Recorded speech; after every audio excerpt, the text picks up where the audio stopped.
Bienvenue à toi dans cette vidéo dans laquelle nous allons parler des transformations du plan. Tout d'abord, nous verrons la symétrie orthogonale, la symétrie centrale et la translation. Ensuite, nous passerons à la rotation et nous terminerons par les invariants. Tu es prêt? C'est parti! Commençons par la symétrie orthogonale. Tout d'abord, son verbe de mouvement est retourner. C'est comme un miroir. Et son élément caractéristique est un axe représenté par une droite.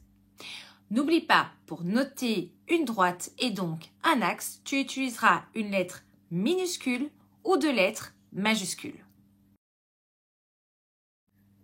La symétrie orthogonale envoie tout point de l'autre côté de l'axe, perpendiculairement à l'axe et à une même distance de l'axe. Lorsque tu verras SD entre parenthèses A égale A', ça se lit, le point A' est l'image du point A par la symétrie orthogonale d'axe D. Passons tout de suite à la construction.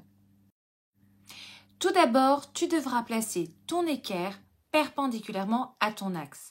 Aide-toi des marquages présents sur ton équerre aristo. Ensuite, tu descendras jusqu'à un premier point. Tu mesureras la distance entre ce point et l'axe et tu reporteras la même distance de l'autre côté de l'axe. Tu feras de même pour chaque point à bouger. Tu relis les points et surtout, n'oublie pas de les nommer. La deuxième transformation que nous verrons est la symétrie centrale. Son verbe de mouvement est tourner d'un demi-tour et son élément caractéristique est le centre représenté par le point.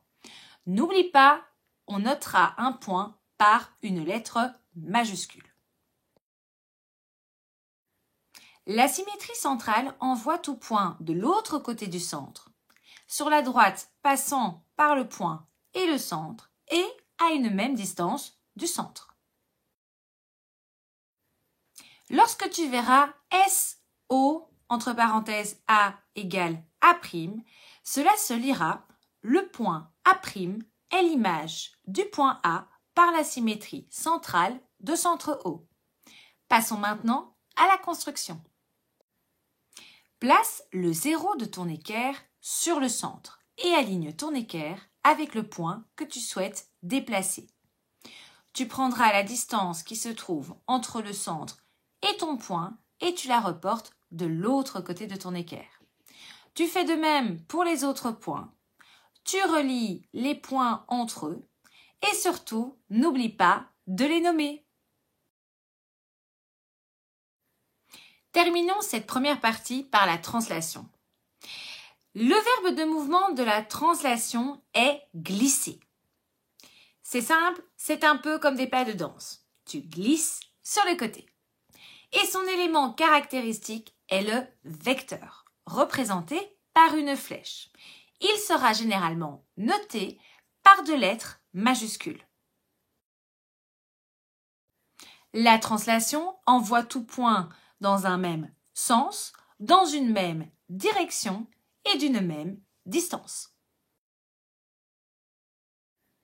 Lorsque tu verras T, P, P' entre parenthèses A égale A', cela se lira.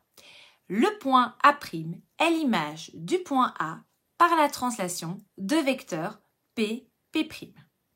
Passons maintenant à la construction.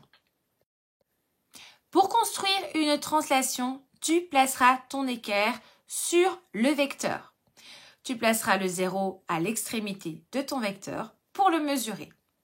Ensuite, tu te déplaceras parallèlement à ton vecteur et tu arriveras sur le premier point que tu souhaites déplacer. Ensuite, il te suffira de reporter la distance. Tu fais de même pour les autres points. Tu relis ta figure et tu n'oublies pas de nommer tes points. La partie 2 est destinée aux élèves de deuxième année. Nous allons donc voir ensemble la rotation. La rotation a comme verbe de mouvement tourner et son élément caractéristique est comme la symétrie centrale, un centre représenté donc par un point qui est noté par une lettre majuscule.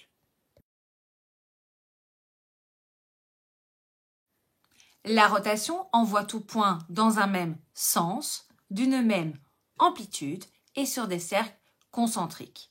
Je rappelle que concentrique signifie des cercles de même centre.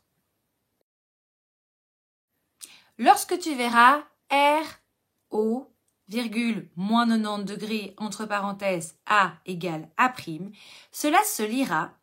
Le point A' est l'image du point A par la rotation de centre O et d'amplitude moins 90 degrés. Passons maintenant à la construction.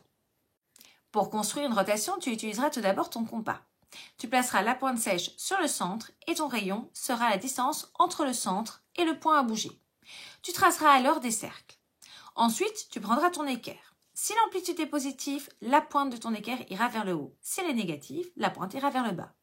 Tu aligneras le côté droit de ton équerre avec le point à bouger et tu reporteras l'amplitude demandée. N'oublie pas de nommer tes points et de les placer sur le bon cercle.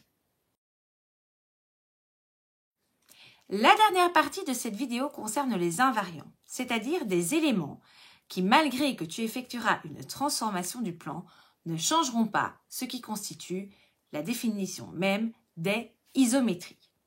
En première, tu en verras 4. L'alignement des points, la longueur des segments, l'amplitude des angles et le parallélisme.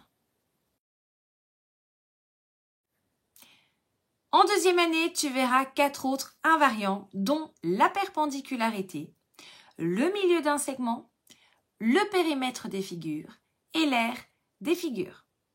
Ceci clôture les 8 invariants des isométries, c'est-à-dire les 8 éléments qui ne changeront pas, peu importe la transformation du plan que tu appliqueras. Nous voici à la fin de la vidéo. Si celle-ci t'a plu, n'hésite pas à la liker, à la commenter et à la partager. Tu peux également t'abonner à la chaîne pour ne plus manquer aucune vidéo et n'hésite pas, partage la chaîne autour de toi pour en faire profiter un maximum de personnes. Quant à nous, on se retrouve dans une prochaine vidéo. À bientôt!